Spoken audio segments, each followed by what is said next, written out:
നമസ്കാരം. Doctor Sreedeepan, the neurologist. നിങ്ങൾക്കറിയാമോ, ഈ സ്ട്രോക്ക് രണ്ട് തരത്തിലാണ് ചികിത്സിക്കുന്നത്.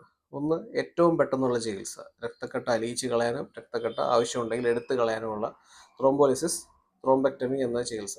രണ്ട്, ലോങ് ടേം ആയിട്ടുള്ള, അതായത് കുറേ നാൾ നീണ്ടു നിൽക്കുന്ന പുനരധിവാസ ചികിത്സ, അതായത് rehabilitation.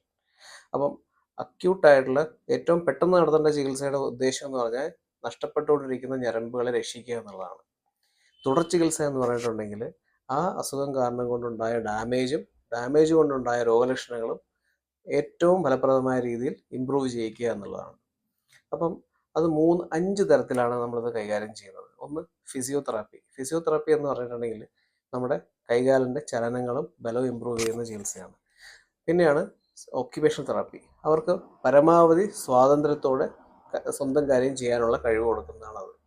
മൂന്നാമത്താണ് speech and language therapy. അവരുടെ കമ്മ്യൂണിക്കേഷനും അവരുടെ വിഴുങ്ങുന്ന കഴിവും ഇമ്പ്രൂവ് ചെയ്യുന്ന ചികിത്സയാണത്. പിന്നെയാണ് കോഗ്നിറ്റീവ് ട്രീറ്റ്മെൻറ്റ്, അതായത് അവർക്കുണ്ടാകാൻ സാധ്യതയുള്ള മേധാക്ഷയം, ഡിമെൻഷ്യ തുടങ്ങിയ സംഭവങ്ങളൊക്കെ വരാതിരിക്കാനും അത് പരമാവധി തടയാനും കുറയ്ക്കാനും അതിൻ്റെ കാഠിന്യം കുറയ്ക്കാനുള്ള ചികിത്സയാണ്. പിന്നെയുള്ളതാണ് സൈക്കോളജിക്കൽ ഇൻ്റർവെൻഷൻ, അതായത് അവർക്കുണ്ടാകാൻ സാധ്യതയുള്ള അമിതമായ ഉത്കണ്ഠ, വിഷാദരോഗം, പെരുമാറ്റത്തിലുണ്ടാകുന്ന വ്യത്യാസം, ഇവയെല്ലാം ഫലപ്രദമായി ചികിത്സിക്കാനുള്ള ഒരു വഴിയാണ് സൈക്കോളജിക്കൽ ഇൻവോൾവ്മെൻറ്റ് ട്രീറ്റ്മെൻറ്റ്. പിന്നെ ഉള്ളത് ഒരു ടീമാണ് ഇതിൻ്റെ ആവശ്യം.